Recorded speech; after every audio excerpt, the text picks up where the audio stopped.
Hello from Shade Tree Customs. Doing a little video on this 70 Chevrolet. Don't really know what year it is. It's 67. It's got all kind of mixed up parts on it. 67, 70. It's got the marker lights deleted, so be more like a 67.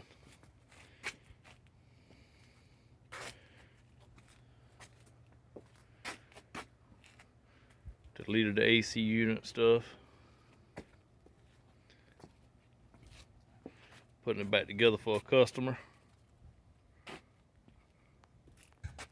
Has some pretty nice gaps in between the fender and the door.